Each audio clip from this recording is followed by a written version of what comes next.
Welcome back, everybody. My guest tonight hosts one of the most popular podcasts in the country.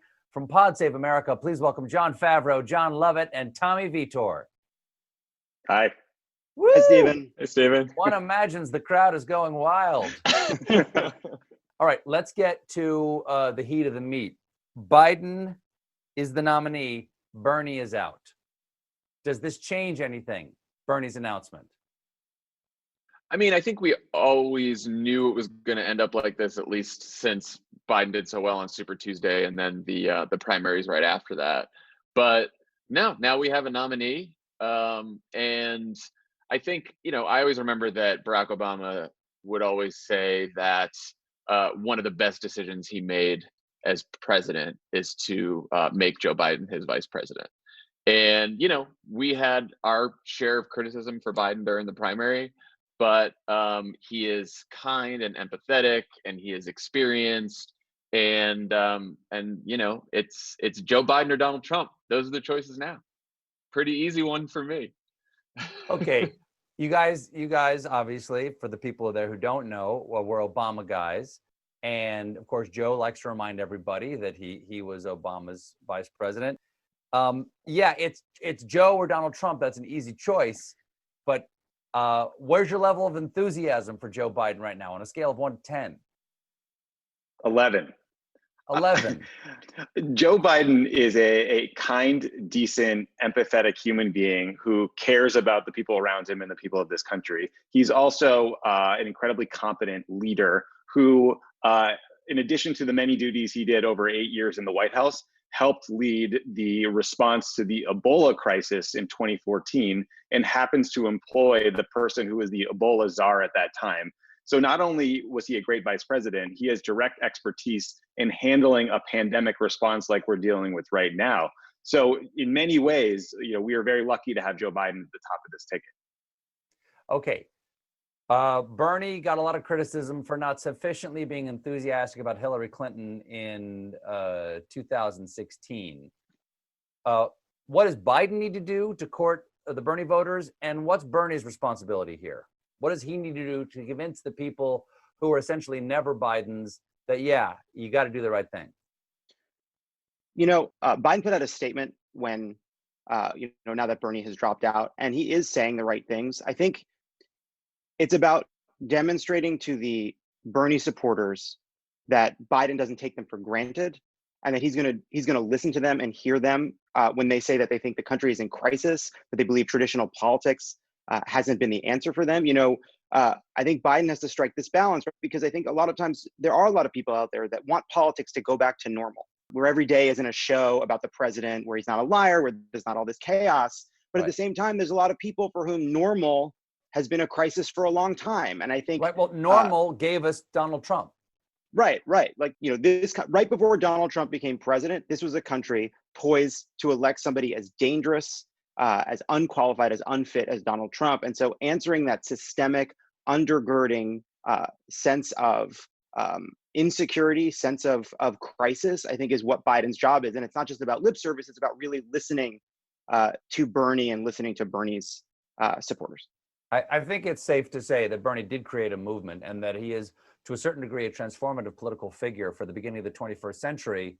Now, with all that juice that he's got with his base, what does he have to do to say to them to make sure that they actually are all in behind Biden? I think that, well, first of all, I think he's handled this very responsibly so far, right? Like, he got out now. He didn't wait until the convention, which gives Joe Biden more time to sort of get his campaign ready for the general. But I think if you're Bernie, you're telling your supporters, look, this was never, his slogan was not me, us, right? This was never about Bernie Sanders. This isn't about Joe Biden. This isn't about any one politician. Bernie fought for a set of ideals for his entire life.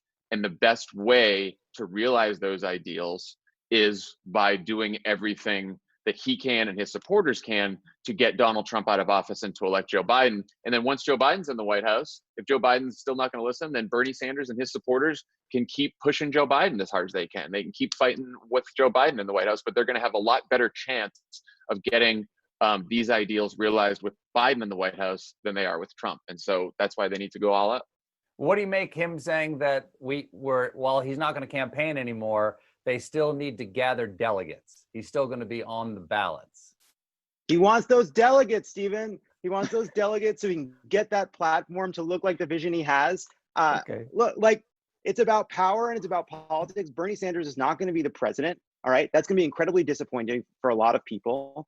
And I think it's important that he's saying to all the people out there watching this unfold that he's still in the fight, that he's serious about what he's fighting for, that he's basically striking a balance between getting out to make sure that Joe Biden is president, while signaling to all the people behind him that this work is really going to continue and they're going to have a big impact at the convention, and that they can then become Joe Biden's biggest headache once Joe Biden is president.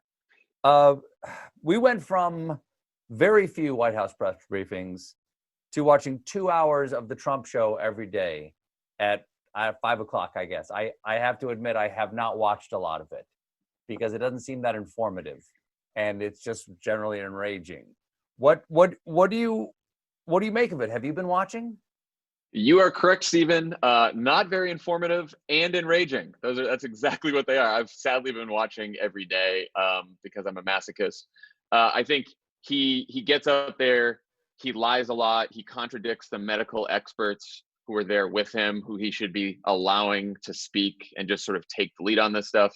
He has at some point realized that since he can't do campaign rallies, he can still command a huge audience with these briefings. So he has turned them into essentially campaign rallies. You know, he's attacking sleepy Joe Biden up there. He's attacking the Democrats. He's saying a lot of the stuff that he would say if he was at a campaign rally.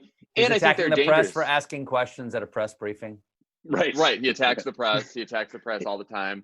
He also prescribes medicine. That's sometimes he also does that. So he has that role to play. Sure. It's not very informative, and what he's trying to do is convince the American people every day that things are fine. And obviously the president should be giving people optimism, but they shouldn't be giving people false hope. And I think the danger is that there's so many mixed messages coming from those briefings, right? Wear masks, but I'm not going to wear a mask. And this is going to be the worst week for the United States in history, but also there's light at the end of the tunnel, right? Like, he continues to offer these mixed messages and misinformation in the middle of a public health crisis. And I think on balance, these briefings are doing more harm than good for the country. Let's talk about the 15 primaries that were delayed in April, or rather the one that wasn't, Wisconsin.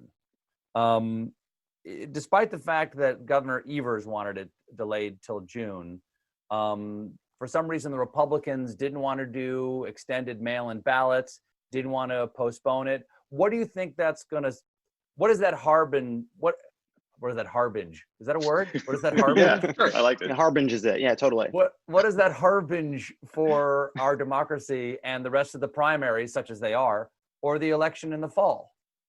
I think people. Sorry, go ahead, Lovett. Tommy. No. Oh, Tom. John. No, John. Who wants it? Fight. I got it. All right. I think people need to understand how we got to Tuesday, where the Republican GOP forced an election that was not safe. And the Republican Party in Wisconsin spent a decade creating laws to make it harder to vote. They also spent a decade gerrymandering the state legislature. And the Republican gerrymandered legislature forced this vote because they want a conservative Supreme Court judge to win, because that person will be the deciding vote on a case that could purge 200,000 people from the Wisconsin voter rolls in 2020. So this is about raw power and using voter ID laws and other voter suppression tactics to make it so a party that is shrinking in terms of its total voter base can continue to win elections. And it's why Democrats need to fight hard to make it easier to vote in this country. What we saw in Wisconsin should be a really chilling wake-up call for what the election in November could look like. I mean, this is dangerous. It is chaotic. It is stealing medical supplies from hospitals and doctors who need them so that poll workers and others can wear them for an election that shouldn't have taken place the way that it did. And so the takeaway from what happened in Wisconsin is everyone needs to make sure and urge their members of Congress, their senators, to put election integrity in any relief bill that comes next, because we have a massive health crisis, we have an economic crisis, and we have a democratic crisis, and they're happening all at once. And the most important presidential election in our lifetime may be fought under these conditions. And if we wake up on Wednesday after Election Day in an election in which a lot of people felt it was unsafe to vote, it will be an incredibly destructive outcome for this country. Well, guys, thank you so much for joining me. Stay safe. You Lovett, too. go pet that dog that just came into frame. Did a dog? Did she? There she is. Wait, which This one? pundit. There she is. Stay sterile. Wash your hands. Where's my? Oh, my dog's not here. Oh well, he'll be so jealous. Mine too. Thanks again. Their Thanks, podcast Stephen. is Pod Save America. Jon Favreau, Jon Lovett, and Tommy Vietor. Everybody, we'll be right back.